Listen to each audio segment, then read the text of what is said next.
I feel nauseous, believe me. Never had a lot of shit come easy. Had to work hard, struggle just to be me. Had to and what was left over I put towards my dreaming. But the only thing in life that has meaning are the things you gotta work for, believe me.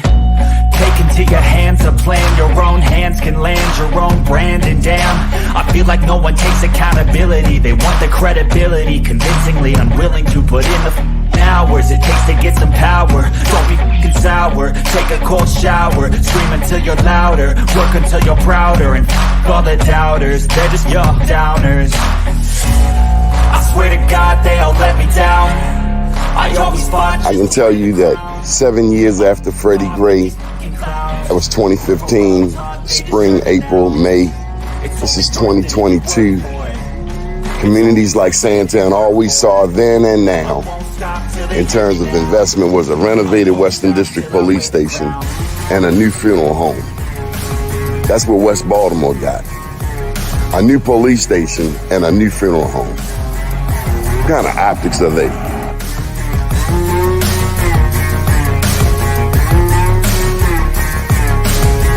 Was Freddie Gray any different than 1968 Baltimore riots? Dr. King's passing, killing, murder? This is the same? No, it wasn't. I mean, I think, well, first of all, people who are being violent and burning, that's, you know, all that's the same. But the point is what was the cause and what were they attempting to register? I always fought just to wear the crown. I'm off at these fucking clowns. I love you. They deserve it now. It's got next. It's only worth it if you work for it. I won't stop till they hear me now. I won't stop till I wear the crown. I swear to God they all let me down. I always fought just to wear the crown. I'm off at these fucking clowns.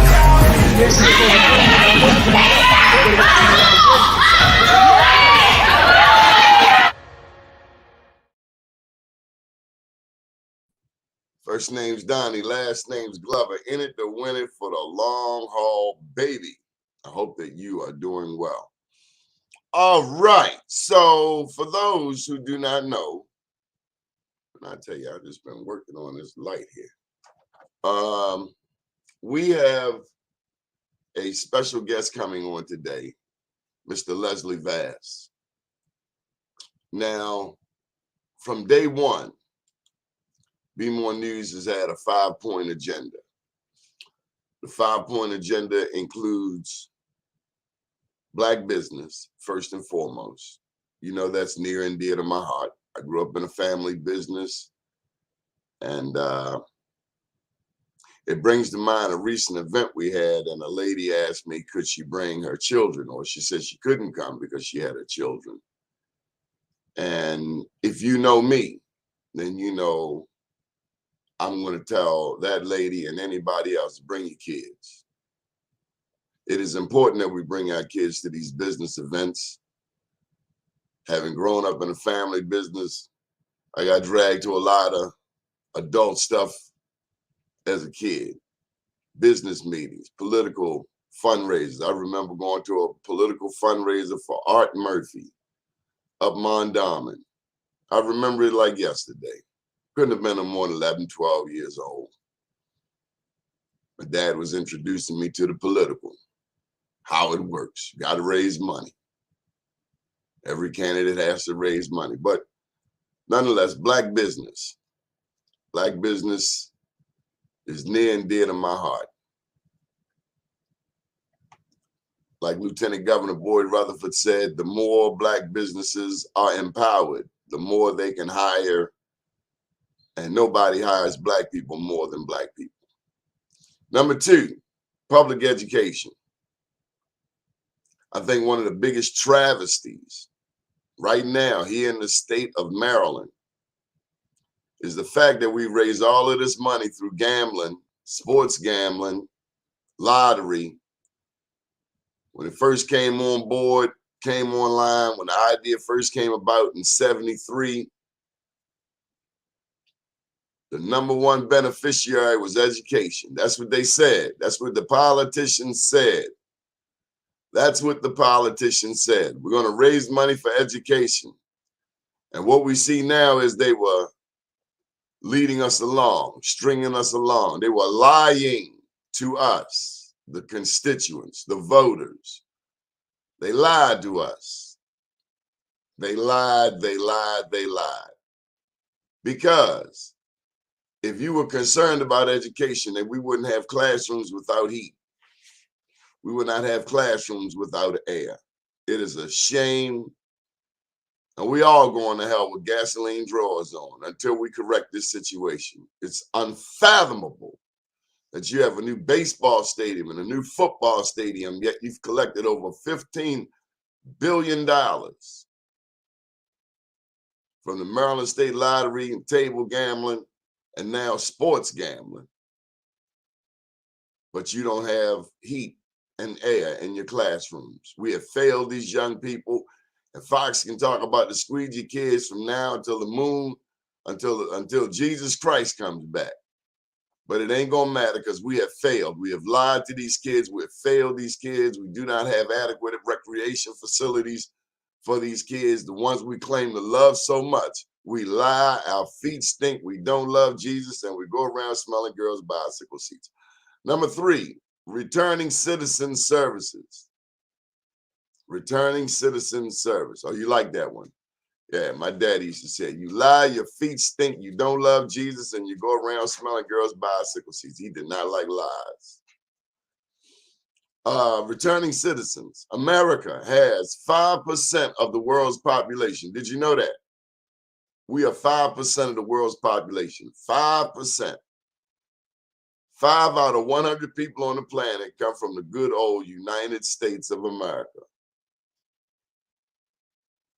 Yet America has 1 in 4 of the world's inmates. That means a country with 1/20th of the world's population has 25% of the world's inmates. Now, Black people, we make up 13% of the population of America, but we over 50% of the people in prison. So what's wrong with that? And then you want to get to the murders. We're half of the murder victims and half of the murderers. It don't even make sense. That's what killed me with these cats with these guns going around shooting people. You shooting soldiers in your own army. There's no need for a Klan. These idiots out here shooting each other. Our biggest concern, and as slavery ended in 1865, was the KKK. World War I. Soldiers go off, fighting for this country, come back home only to get lynched in America by a Klansman. Some retard inbred. But now we're doing it to ourselves. Surely Black people are smarter than that. Over killing each other over a Gucci jacket. Do you even know Gucci? #4, affordable housing. #5, universal access to health care. We've been pushing these 5 agenda items for 20 years, and we're going to keep on pushing them. Chose those 5 because, to me, they made the most sense. I knew I couldn't cover everything, but I knew if I kept at least 5 tenets out front, 5 bullets, 5 goals, 5 subcategories, that we could be effective in covering those things. And as it relates to returning citizens, we did a broadcast, a couple of broadcasts. And I just saw my guy, Michael Preston, who started the radio show back in '99. He left and I took it over. But I saw Mike, and we did years ago when we first started on OLB, we did a couple of broadcasts from the Fish Bowl. People in Baltimore know what the Fish Bowl is. That's the halfway house on Greenmount. And there's one Muslim brother I see to this day, and every time I see him, he say, man, thank you. He got out and is home, and he never went back. See, the thing about prison, and that's what a lot of us don't get, is the recidivism rate, the rate of return. How many people get released from prison, go back to prison? And sadly, the number is 7 in 10. 70% go back to prison. It's called being institutionalized. I grew up with a guy, I won't say his name because a lot of people still love him here in West Baltimore. He spent his formative years in prison. I would say from 15 to 35. He was afraid to come home. Can you imagine being so used to the institution? Maryland State Penitentiary, ECI, Hagerstown. Can you imagine being so caught up in prison that you don't want to return to the streets? Because everything is new and fun and strange, computerized. Some people I know, they went to jail before the subway. Subway was what, mid-80s? They were already gone. They don't know how to catch the subway. But it's a reality in my community. In my community, some people have conversations on the corner about their time in prison.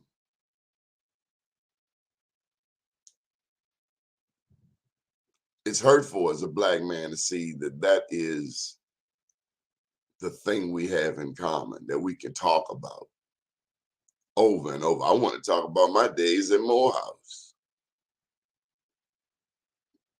Two of the greatest years of my life. I want to talk about Morgan State University. They told you don't stay on the bridge when you go to Morgan State. And many of us went to the bridge anyway. Some of us persevered anyway. But that bridge was quite a distraction.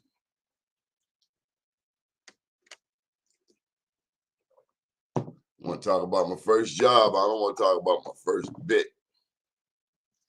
But in the Black community, considering how many people do go to prison, going to prison is normal for some people. That's painful to hear, to think, to fathom, to understand, to comprehend.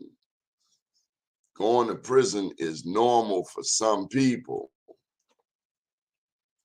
I don't want somebody telling me what to do, when to do it, when to get up, when to not get up. I don't want that. I don't want no parts of that at all. There goes Sisters for Sisters Network. And speaking of prison, as I see the Sisters for Sisters Network, one thing I've learned, and this is a part of growing up, because a lot of us Black men have not grown up, 60 and 70 years old, and still haven't grown up. Growing up is accepting responsibility for your actions. That's it. You made your bed, lie in it. You were warned. Now, I know there are a lot of people didn't have good parents, but somebody told you right from wrong. Somebody told you. Now, there are people, and I see the situation quite often, unfortunately, where the child is more the parent than the parent. It's almost like common sense and wisdom and the greatness of the ancestors skips a generation. We all seen it. Mom might have become an addict. Dad might have become an addict. And in the process, the child had to raise themselves. The child had to teach themselves certain lessons. Some people say in order to be a man, you got to see a man. I realized well into my 40s that I was one of the only kids in the neighborhood who had a father who lived in the house. For some of us, it was normal. And so today, for those many people who have daddy issues, the only thing I can say is we are not in control of the childhood trauma we've been exposed to, or that some have been exposed to, but we are responsible for the recovery. So I think our guest is here. He might be trying to get connected. This is where. So Leslie, you want to push that, you got some settings down the bottom. Let me see what we're talking about here. This is where my browser is at. Do I have to wait for? No, you don't have to wait for entry. Just come on in. But you want to cut that camera on, Leslie. Or we may just have to do this via phone. So let's go ahead and try this via phone.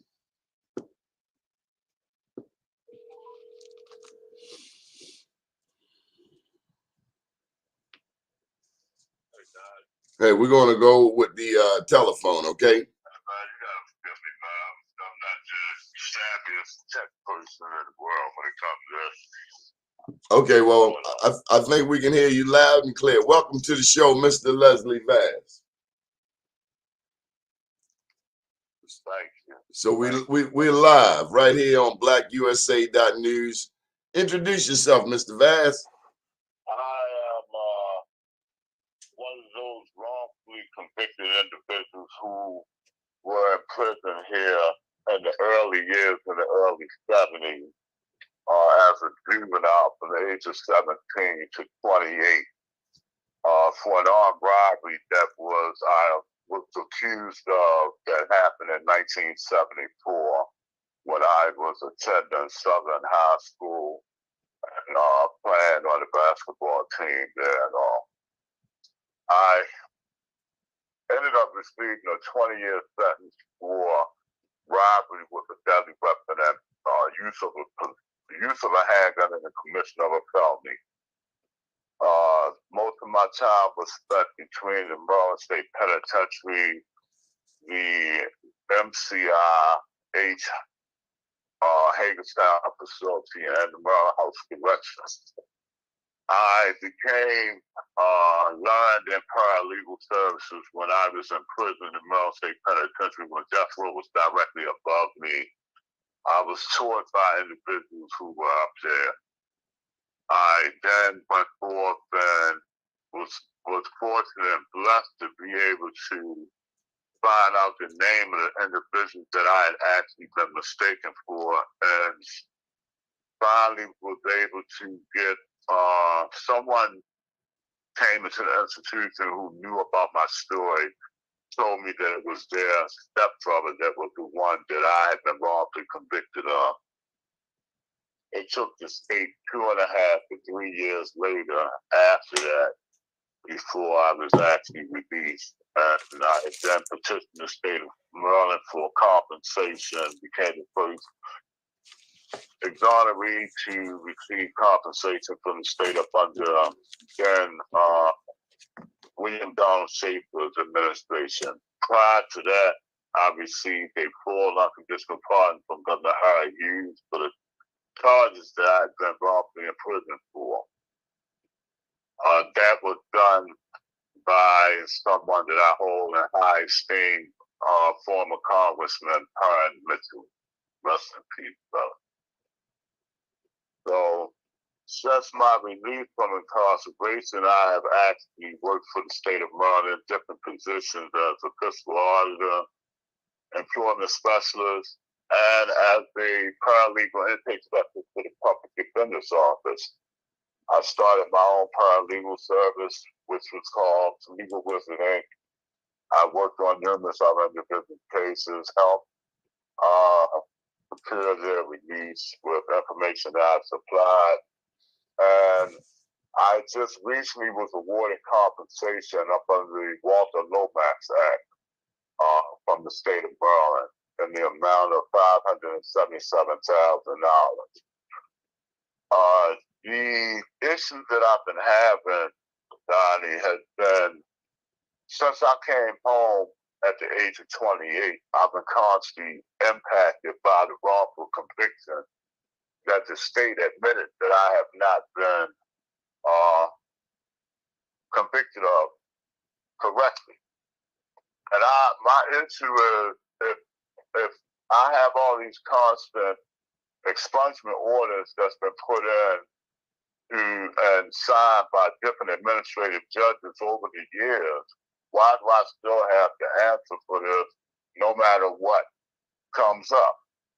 I've had a traffic ticket. Went to court for a traffic ticket in 2015. Now, remember, my conviction was all the way back in 1975. I got an expungement. The first expungement was done in 86. 2015, I went for a traffic ticket. The judge brought the case up and was discussing the actual conviction, even though he knew that it was a wrongful conviction. It tells me how the judicial system really hadn't changed. But then I still went on, Donnie. I felt that no matter what, I became a father since I've been home. Congratulations. Yeah, man. Praise the Lord. Bro, come on, man. I love him, man. I got to say, Donnie, I got 9 kids, man. 9? 9, bro. 9. I've been home since October 1984. My first son was born in 1988, okay? I'm 65 years old, man. Why am I still being impacted for a wrongful conviction that happened when I was 17? I listen and watch how the news media publicizes the difference that's going on in the Adnan Syed case. I have the utmost respect for those that's involved in that in regards to his freedom and all. But I've been fighting with the state of Maryland and been impacted by this since I was 17. Well, let's go back to that. You say you have a lot of respect for those who have been helping him? Yeah. Because let me share this with you. In 2018, I met a lady by the name of Susan Simpson, who was the one that actually did work in regards to his case, okay, at the Anderson Network Conference in Memphis, Tennessee, when I was down there for they had the largest exoneree march then, in regards to the civil rights of Martin Luther King's assassination. That I had an issue with, but I mean, I was there. I met her. She was one of the individuals who was instrumental in getting his case brought before the people out there in the media and all. Okay, I've networked with a couple other individuals who worked in that case because I remember I worked for the Public Defender's Office. I networked with the Innocent Project, the Mid-Atlantic Innocent Project, the Innocent Project from New York, Innocent Project from New Orleans. Big brother, I got to tell you, over the years, I have shared a lot of information about the Innocence Project, Color of Change. They are a good organization, Innocence Project. Yes, they are. I give them, I have to say this. I met Barry Sheck and Peter Newfield before they even started the Innocent Project. You understand? Because I was home before all that started. There was no Innocent Project back then, okay? And I've networked with them, and I've networked with a lot of exonerees from all across the United States. And I've met the first exoneree from Africa. And me and this brother still networks, bro. You understand? So I feel as though they're positive, but I have my own reservations about the timeline that is done in regards to individual cases. Now, let me share this. I say this as an exoneree and one who did his own case. It doesn't take that long once you get the information and you submit it. It's up to the courts to act on it. A lot of courts do not want to overturn or reverse a conviction. Look at what's going on in regards to our Saeed's case. The first thing people are trying, nobody is limiting or downplaying the actual crime. That's, God forbid. I have all the sympathy and condolences for the family of those that have been victims of this. But if you're not innocent and you haven't done anything and you are just being used as a pawn by the system to secure a conviction, So it's more about securing it's more about securing a conviction from anybody. That's what it is. Yes, it is. Than it is about the truth. So I guess on that note, considering how much the media has tried to trash Marilyn Mosby, I guess this is a vote of confidence in this case. Man, I had nothing but utmost love and respect for the sister. I've never met her. I had a law firm that actually handled my case that's in the same building she's in. You never met Marilyn Mosby? Yeah, the same building that Marilyn Mosby's office is in. But you never met her? I've never met her. I wanted to. I truly did, because I wanted to share my information with her to show her how the judicial system does a person. I'm not talking about word for word. I'm talking about documentation.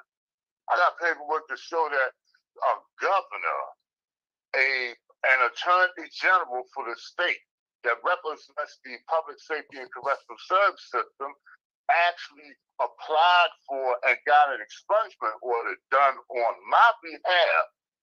That's illegal. How can you convict me and then you turn around and go get an expungement order done and a memorandum issued, but nobody wants to talk about that because I'm not one of the, quote unquote,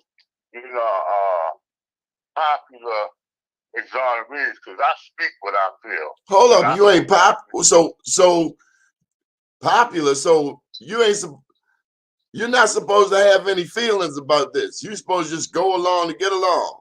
That's all it is. God, that's all it's been. Since I dealt with this thing back when Cody Smokes was a safe attorney, you know the deal, Donnie. I ain't just started this with you. I've been telling you and showing you what's been going on in my life, man, all these years. My children were impacted by this in 2004 when I worked for the state of Maryland as an employment specialist. When people use the same conviction against me to hold me for a year and a half without bail, I have the video of the trial. I would like for the public to see it, to see how these people tried to send me to prison again for something I had nothing to do with, and they knew it. And the state's attorney worked in Marilyn Mosby's office. Who was the state's attorney in your case? Her name, what, in my original case? Yes. Oh, wow. Was that Kurt Smoke? Huh? Wasn't Kurt Smoke, was it? No, Smoke was the one. See, Smoke was the one that actually handled my release. Oh, well, thank God. Thank God. I'm glad to hear something good today. No. Yeah, well, I have nothing but respect for him. Okay. Big ups to Mr. Mayor.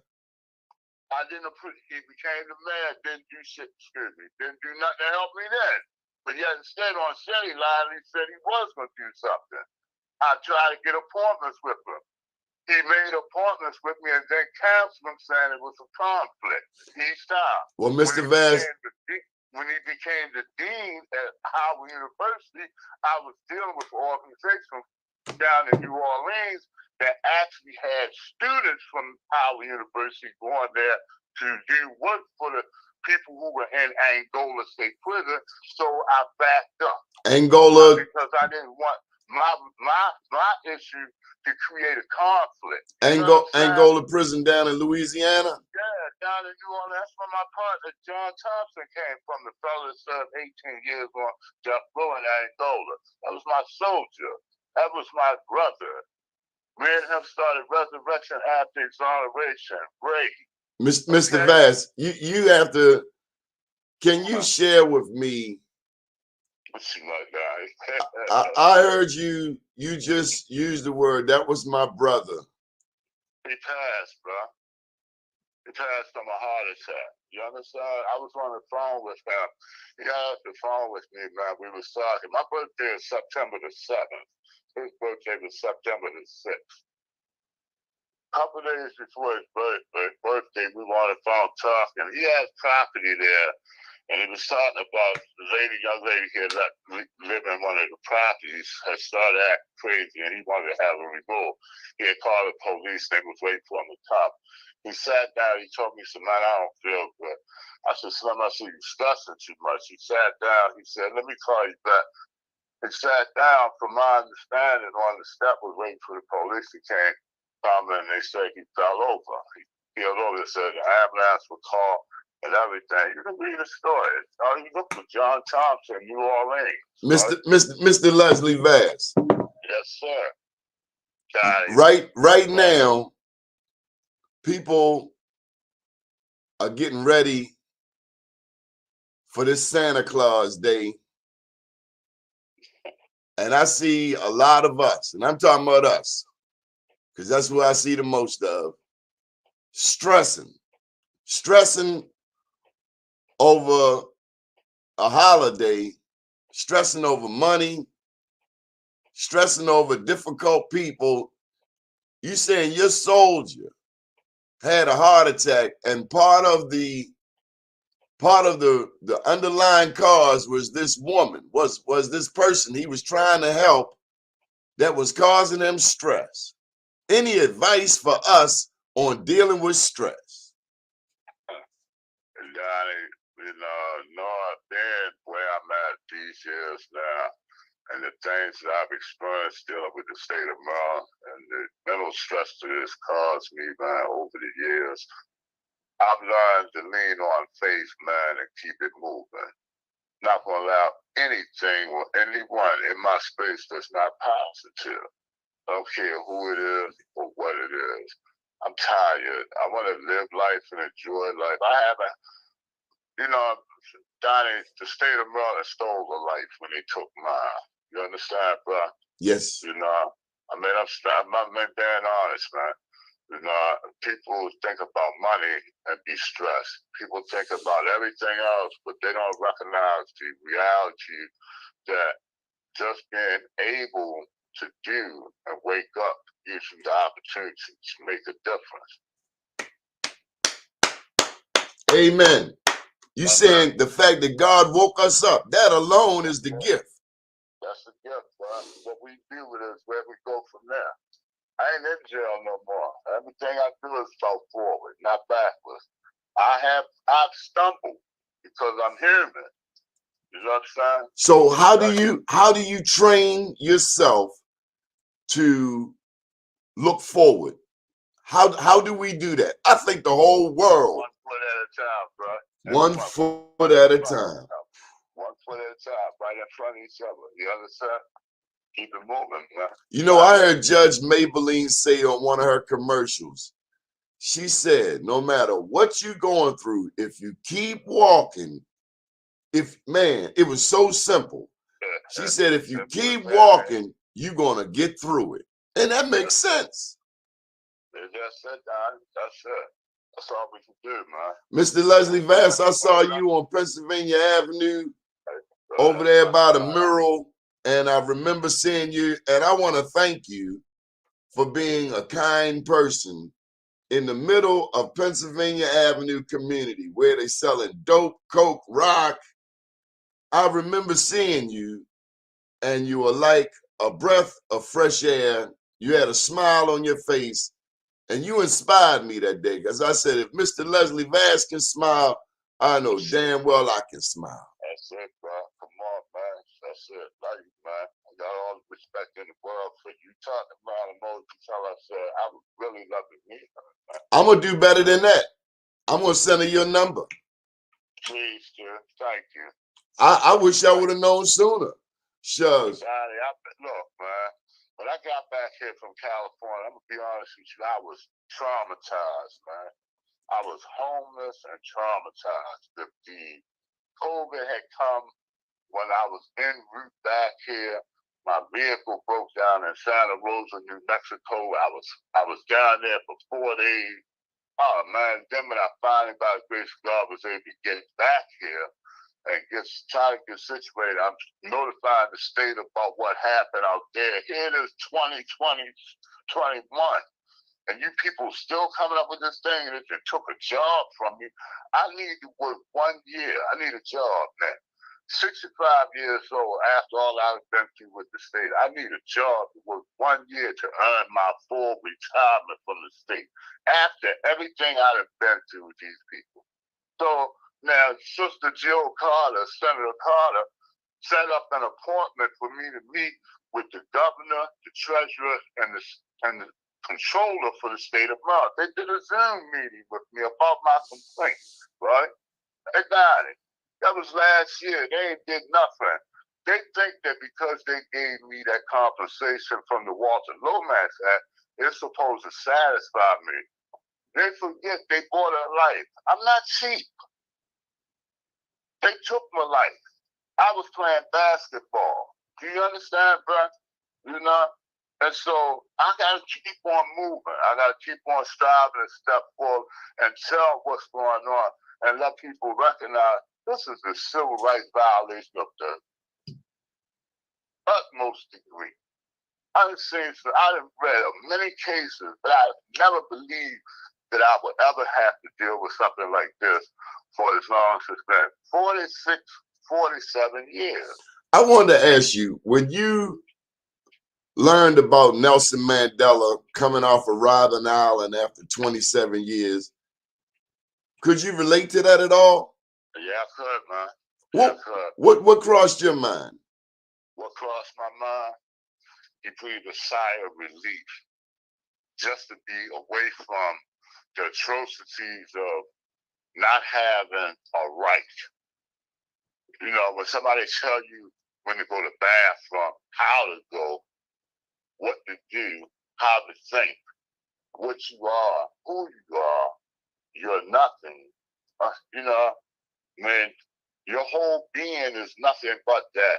Just imagine years and years and years of this. What did you see? What did you conclude about the criminal justice system and our black people?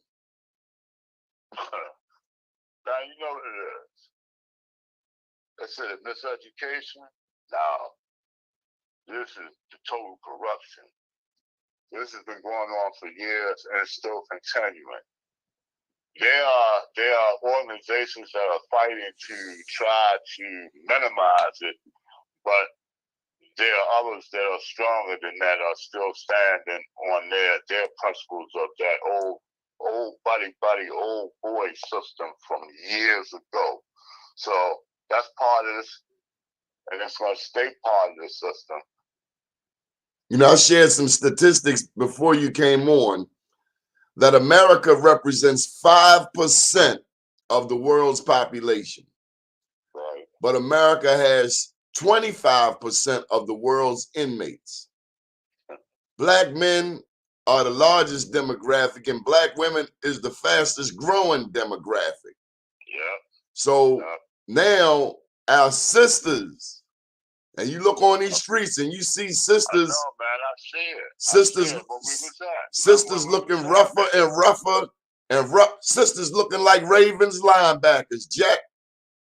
No, bro. I was late because I was taking care of a matter, right? I reach out. I believe in what goes around comes around. The law of karma is, you know? And so that means Donald Trump is going to prison. Yeah, well, he should have been going to prison. He should have went to prison years ago. Matter of fact, he ain't even got to go to prison. I just want to see him get his ass whipped. Because that's what he need. If somebody correctly chastised him, he wouldn't treat people like that. That's a bully. Yeah, that's a bully who never met his match. Hey, but you know, that's a lot. Hey, no, it's not. Hey, Jeffrey Epstein. Oh, man, please. He was a billionaire, and he died in a hole alone. Yeah. So it shows you exactly what that means. And then about a dollar. I remember when somebody said to me, you know, Shorty Goose was my godfather, man. God rest. Lady called me his nephew, George, and I love him to death, man. I was raised by these people when I first come home from being inside the institutions and stuff. But my focus has always been about positive because that's what they showed me, you know. But I remember that Bruce said to me, he said, you know, Shorty, he said, as long as they print it 45 minutes away from here, we can get it. Yeah. You understand? Yeah. You know, we lost a soldier. Just think. We don't have to be on no corner. I ain't got to stand, man. I don't let nobody put me back where I struggled and fought to get away from. That's why I be saying these people got the game with. Yeah. Did you know Malik Rahman? Yes, I knew Malik Rahman. Malik Rahman got his wings last week.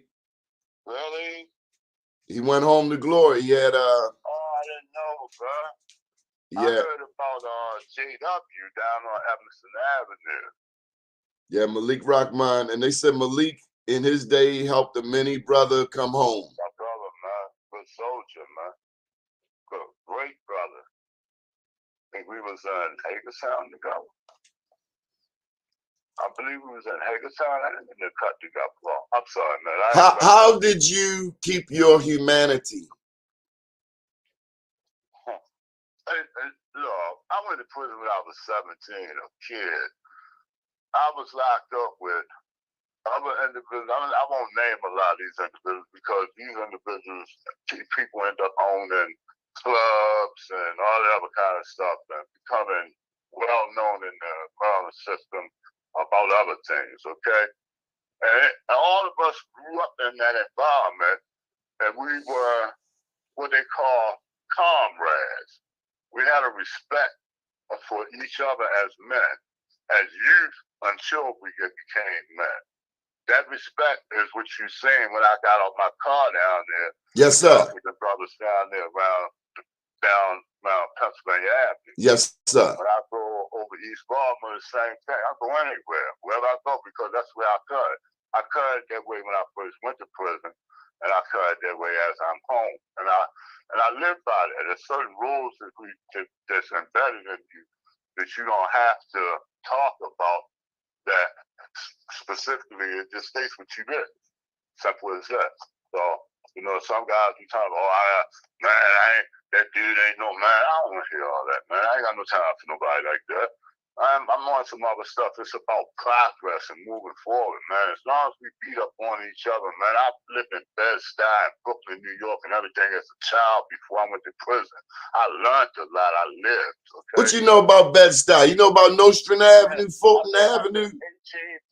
My God-sister never lived up there, still live up there. I still run back and forth to Bed-Stuy, do or die. What are you talking about? Flatbush. I was in there throwing down in the courts in between the buildings, right? Read my story. Check me, hey, Daddy. You forgot I was the best I kid? Man, why is Brooklyn so mean? We were up there, we were doing a Black Wall Street Award. We've done several in Harlem. We've done a couple in Manhattan. But Brooklyn, Mr. Leslie Vass, this was 7 o'clock in the morning.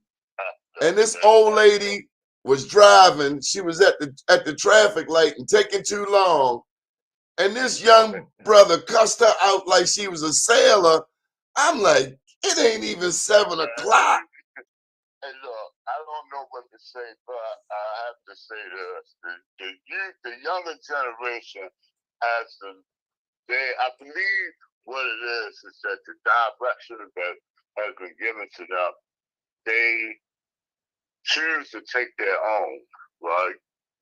And I don't try to understand it.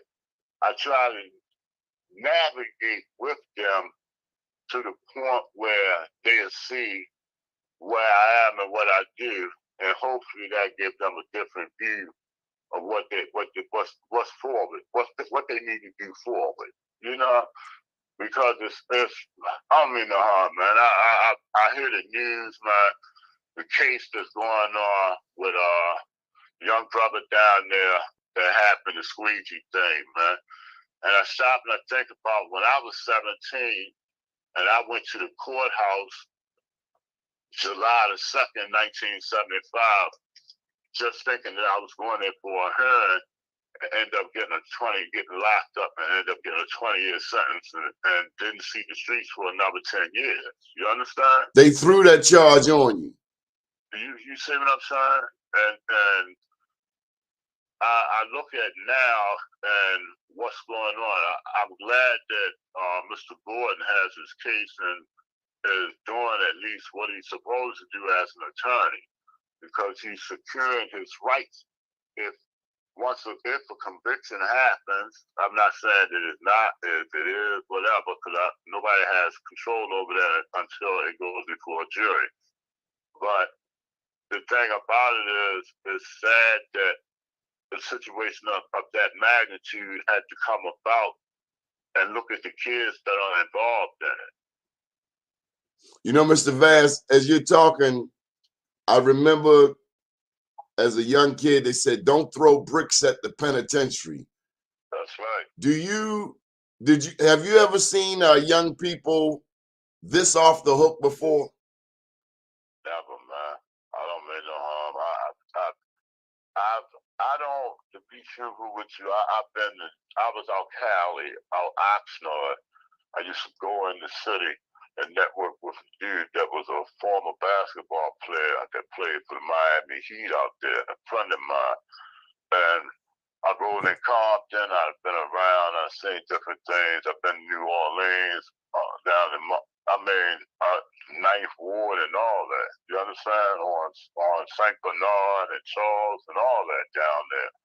You know, I ripped and ran in them areas and did my hanging out and all, okay? And I was seeing stuff the way I see it now, bro.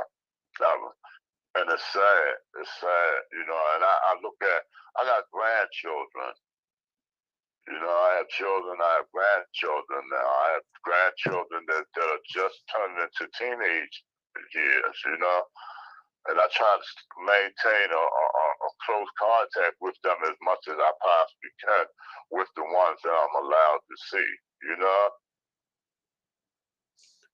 You know, that's a whole nother ball of wax. You got some people who not even behind prison walls, but for whatever reason, it's a thing called parental alienation, where for whatever reason, a father, a mother does not get to see their own child or grandchild. They got grandparent alienation too. All right. Yeah, I know, bro. Believe me. I know. I had to hit somebody. Let me stop. But, you know, no, I do that legal thing, man. I don't be playing about that. I be like, look, let me say something. I have rights as a grandparent. You know what I mean? I don't know if you understand it, but I do this for real. I didn't learn just my case law. I learned law. What happened to us that we have to bring, as they say, the white man into our situation?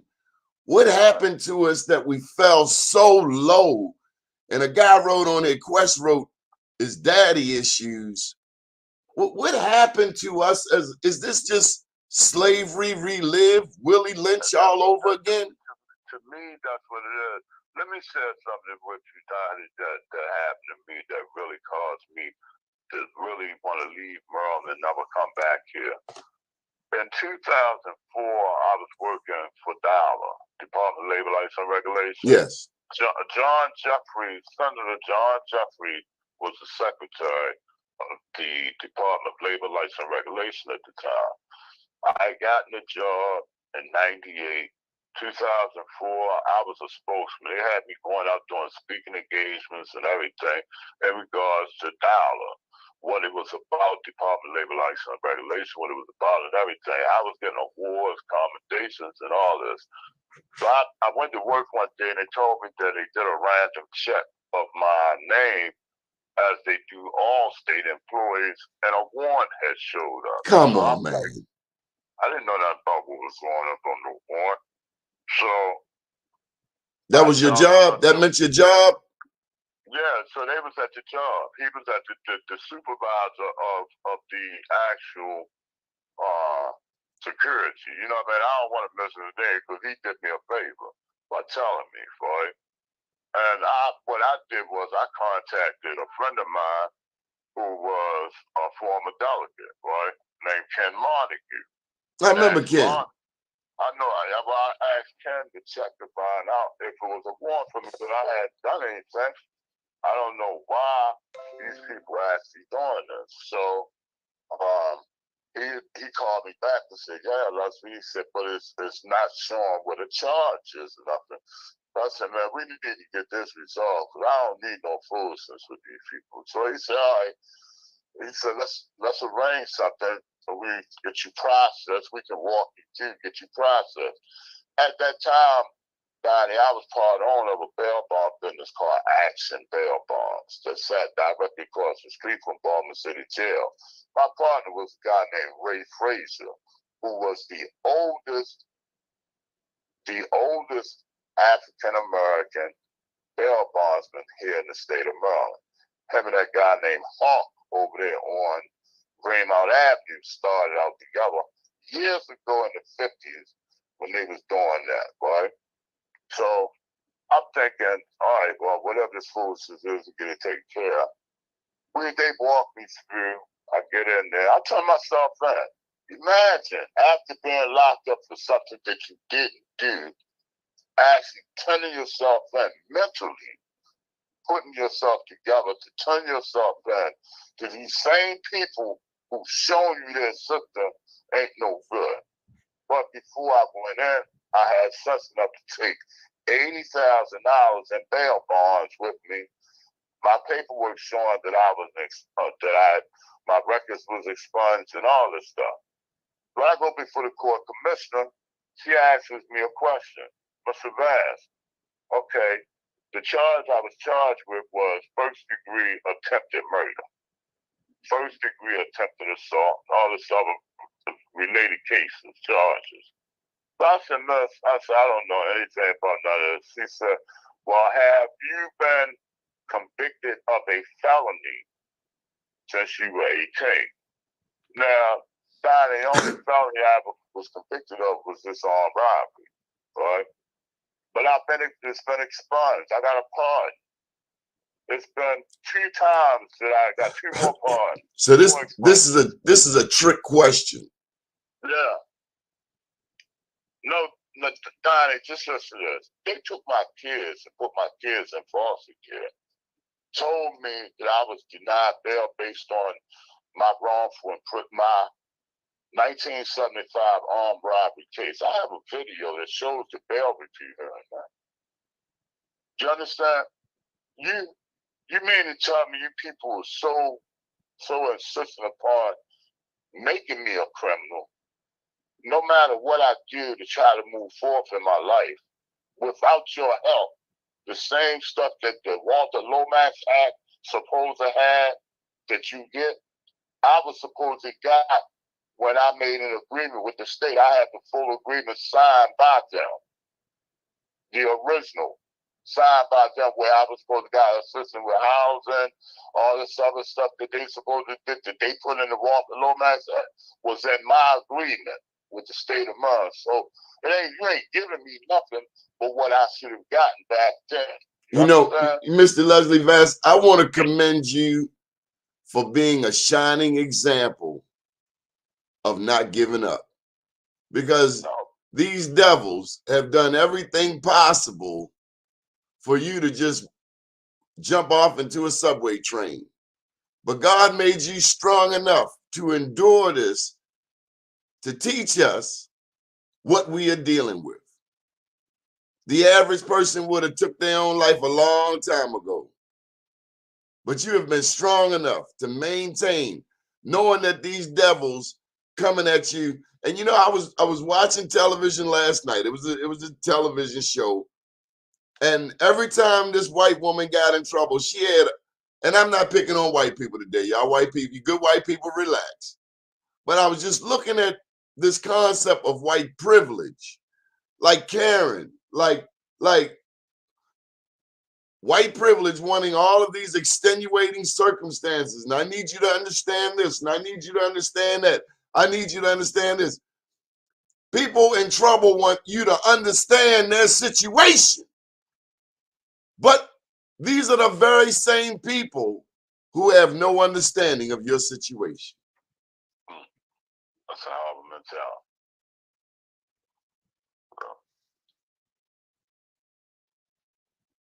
Hey, Dottie. I'm right here, man. It's just a wonder you ain't snapped. You know, I look at these mass shootings out here. You know, somebody 17 years old and lost their mind, and next thing you know, they done shot up a room full of people. You've had a reason to blow up a whole damn country. No, bro, we ain't going there. We ain't getting them that satisfaction. We won't make these people do what they supposed to do. But they want us to understand when they stump their toe, they just stump their toe. Yeah, but and they crying, oh my, don't you feel sorry for me?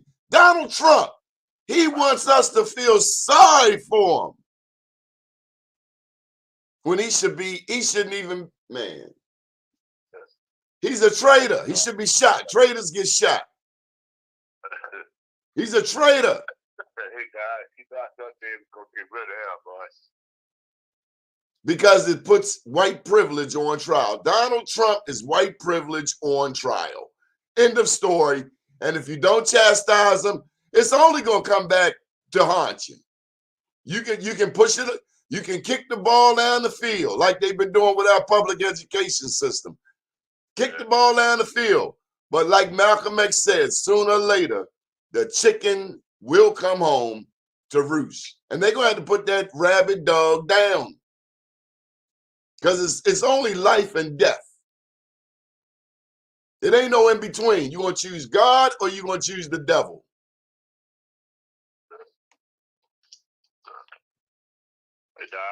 You've inspired a lot of people out here. You inspired me, and I commend you for having semblance of niceness. How you doing, Mr. Vass? I'm fine, thank you. How are you? Hey, man. Hey, bro. Because we've lost that. That's where our problem has been with it's not with each other that our issue is. It's with the system that we've been forced to deal with. You know, if my situation sheds light and makes change, then I feel as though our ancestors have blessed me greatly, bro. I feel every day, Donnie, honestly, man, I don't get into the spirituality and all of no, bro. I feel, in all honesty, that those that have before me are the ones that's guiding my path and showing me where I need to be and what I need to do. I step away from dealing with people with their stuff no more because, man, that won't get me anywhere. Mr. Leslie Vass, I got something I want to share with you. One of the people who I love researching is Harriet Tubman. Her real name was Araminta Ross. Right. And there's a movie on PBS. This is an old movie. I don't like some of these new movies because they want to make slavery popular. Ain't nothing popular about putting a chain on somebody. But she was helping this one ninja escape, and the ninja got cold feet. The ninja got cold feet in the middle of the escape and ran up on Harriet Tubman. He ran up on Harriet thinking she was a chump. And Harriet Tubman did a hip toss on him, did a judo move, and next thing you know, she had that Colt 45 in his mouth, right? Right. And she, yes, she did. I think I said that. So what I wanted to share with you on top of that was this story. It says, we, the willing, led by the unknowing, are doing the impossible for the ungrateful. We have done so much for so long with so little that we are now qualified to do anything with nothing. What I'm saying is we got people in our own race who will raise the question, why should Harriet Tubman get the big piece of chicken? Yeah. We have some of the most ungrateful people in the world. Yeah, we do. In our race. I done met it. Believe me, I done met a whole lot of them over it's pretty, over these years, man, I've met a lot of snakes, man. I just, one that really got me is that I did something, man, thinking that, I went to somebody that I really believed and had thought that was going to be there for me as a man and as a brother that knew about the judicial system. This person used to be a lawyer, he was a judge and all that. Motherfucker took my paperwork and held my paperwork for almost 3 years, man. And then turned around and told me that he never accepted my case. He sent me a letter, sent all my stuff back. I seen him on a news, television interview with, not Glenn Denham, what was his name? Ehrlich. The lawyer, I saw the story on the TV, and when I called him, he acted like it was like it was nothing, man. And this person is supposed to be a civil rights individual here in the state of Maryland. I don't have no respect for him, none. I just don't get into it. But I filed a complaint at the Attorney Grievance Commission against this dude, and at the time the director of the Attorney Grievance Commission was a guy named Melvin Hirschman. He sent me a letter back saying that he disbelieved my complaint and denied it, right? I said to myself, by legally, if you knew that this man, I know you know him personally because I'm very aware of your relationship, but you wasn't supposed to be sitting in on it because it was an ethical issue then. But I'm not supposed to be smart enough to think these things will say that. So they dismissed my claim. You'd be surprised. Oh man, I know. You'd be surprised how God can turn that situation. You'd be surprised how that man could be begging you to help him one day. Look at me now. Yeah.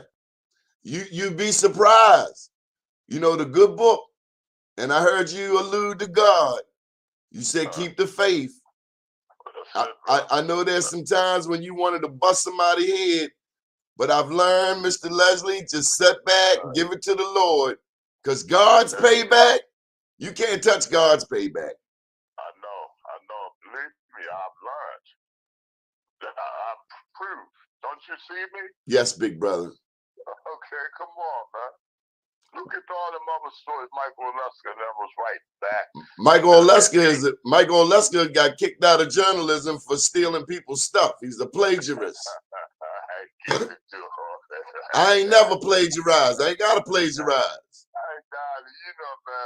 Man, let me tell you. And he was on TV all the time, spitting it like he was the truth. I know that. How you think that people got the position?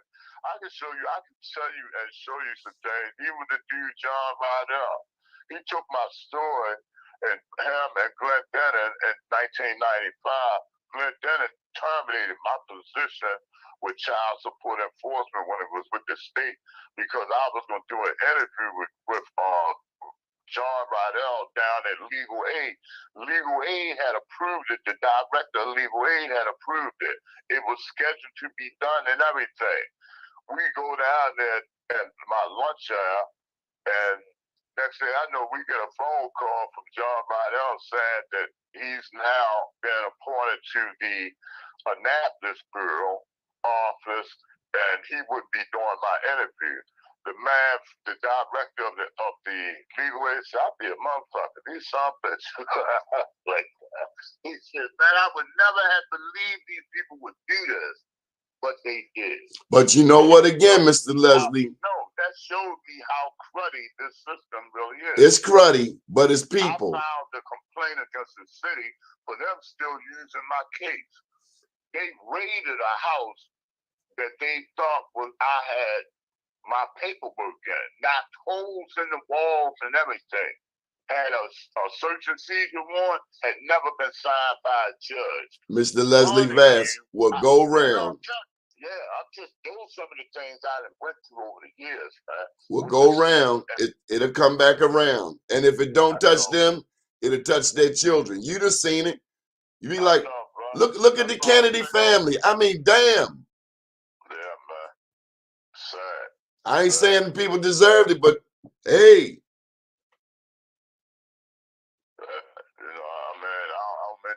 Department just really gets me how select individuals will go after Marilyn Mosby about ethical things. But here it is, I can show you in paperwork and everything. And the man admitted it on this Zoom meeting with Senator Jill Carter, the governor's office, the treasurer's office, the controller's office, the general counsel for the state of Maryland. And since then, nobody has answered my claim because they feel as though what they gave me for the Walter Lomax Act supposed to take it, but it didn't. It didn't. It doesn't do that. You know, and that's the part that I'm trying to get people to understand. When your own government will blindly ignore facts of illegal things being done by select members of their staff. I'm talking about like, what's that? Hogan had a staff member that was charged with illegal shit just recently. Oh yeah, stealing money too. Stealing money and all that. Here it is. I got a man that he worked as the Attorney General for the state of Maryland that represent public safety and correctional services. The same place that controls all the criminal records, expungements and all. Do you understand what I'm saying? This man actually admitted that he went and got an expungement order done for me in 1998. And that same expungement order is shown that it's never been done. In 2004, I get a letter from the people at the Public Safety and Correctional Services, the managers of records, 4 different people send me letters telling me that my criminal history was still in the records in their database at that time. I filed a complaint. They denied. The woman that sits with the treasurer's office in Annapolis, her name is Joyce Miller. She worked with this man. And I'm saying to myself, who do I go to now? This is collusion of the worst kind. Ethical violation of the highest degree. But they go after Marilyn Mosby because she wrote a name on a piece of paper about a house in Florida. You stole a life. These people in lied, said that a judge's order was signed. If I took a piece of paper in there and had a judge sign an order and did not abide by it, what would happen to me? That day will come, why, Mr. Leslie Vass. Why is the Attorney General immune from it? You get what I'm saying? They not. Sooner or later, we all got the answer. And that day will come. And I'd like to be there to see it. That's all we got time for, Mr. Leslie. We got to bring you back on another show. Every blessing, man. Anytime.